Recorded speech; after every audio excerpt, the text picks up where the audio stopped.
কোটা সংস্কার আন্দোলন চলার সময় মায়ের কিছু ভুল সিদ্ধান্ত ছিল। টাইম ম্যাগাজিনে এক সাক্ষাৎকারে এমনটা জানিয়েছেন হাসিনা পুত্র সজীব অজেদ জয়। জয় আরও বলেন, আমরা সবাই কোটা আন্দোলন দেখে অবাক হয়েছিলাম। আসলে আমি হোয়াটসঅ্যাপ গ্রুপে বলেছিলাম 30% কোটা বেশি হয়ে যায়, আমাদের এটা কমিয়ে 5% নিয়ে আসা উচিত। তখন একজন মন্তব্য করেন, আমরাও মুক্তিযোদ্ধাদের নাতি নাতনি। আমি মজা করে বলেছিলাম, এজন্যই তো আমি 5% রাখতে বলছি। শেষ পর্যন্ত কোটা ইস্যু, অগ্নিশিখার মতো নানান বৈষম্য ও দীর্ঘদিনের রাজনৈতিক দমনপীড়ন বাংলাদেশের জনসাধারণের ক্ষোভকে উস্কে দেয়। জুলাই মাসে এই অস্থিরতা তীব্র আকার ধারণ করে। শান্তিপূর্ণ আন্দোলনকারীদের সহিংসভাবে দমনপীড়নের ফলে অন্তত 1000 মানুষ মারা যান। শেষবার শেখ হাসিনাকে সামরিক হেলিকপ্টারে উঠে দেশ ছাড়তে দেখা গিয়েছিল।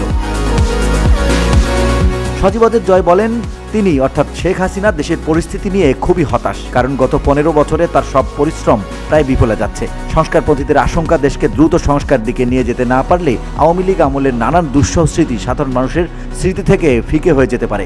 শেখ হাসিনা দেশে ফিরতে পারবেন কিনা অথবা আদৌ ফিরবেন কিনা এই নিয়ে জল্পনা কল্পনা যেন কমছেই না।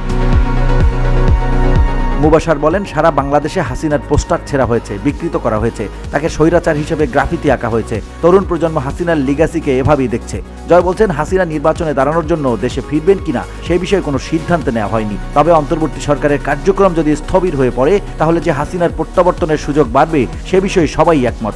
ঢাকাভিত্তিক think tank centre for governance স্টাডিজের নির্বাহী পরিচালক জিল্লুর রহমানের মতে, আগামী দশকে বাংলাদেশের রাজনীতিতে হাসিনা ও তার দলের গুরুত্বপূর্ণ ভূমিকা রাখার কোনো সুযোগ নেই। তবে অন্তর্বর্তী সরকার ব্যাপকভাবে ব্যর্থ হলে এই প্রেক্ষাপট বদলে যেতে পারে। তারা এই সরকারকে অস্থিতিশীল করার চেষ্টা করছে, আর দৃশ্যমান কোনো উন্নতি না হলে মানুষ ধৈর্য হারাবে। আর জয় এই আশাতেই আছেন। বর্তমান আইনবিহীন পরিস্থিতির দিকে ইঙ্গিত করে তিনি বলেন, অন্তর্বর্তীকালীন সরকার যদি 1 বছর বা 18 মাস দেশ পরিচালনা করতে চায় তাহলে ঠিক আছে। হাসিনার পতনের পর পুলিশের সংখ্যালঘুদের উপর ব্যাপক হামলার অভিযোগ উঠলেও বিশ্লেষকরা বলছেন এমন ঘটনাকে অতিরঞ্জিত করা হয়েছে। তবে অচল অবস্থা যতদিন চলতে থাকবে ততই নতুন বয়ান সৃষ্টি হওয়ার সম্ভাবনা বাড়বে।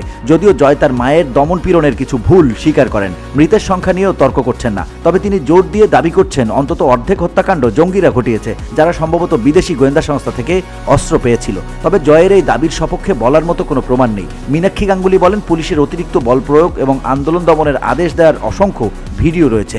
দলের নিজ সদস্যদের মধ্যে এই সমর্থন ধরে রাখতে পারাটা এখন আওয়ামী লীগের সবচেয়ে বড় চ্যালেঞ্জ। জুলাইয়ের অভ্যুত্থানের পর দলের প্রায় সব শীর্ষস্থানীয় নেতা দেশ ছেড়ে পালিয়েছেন, ফলে সাধারণ সদস্যদের ভোগান্তি পোহাতে হচ্ছে।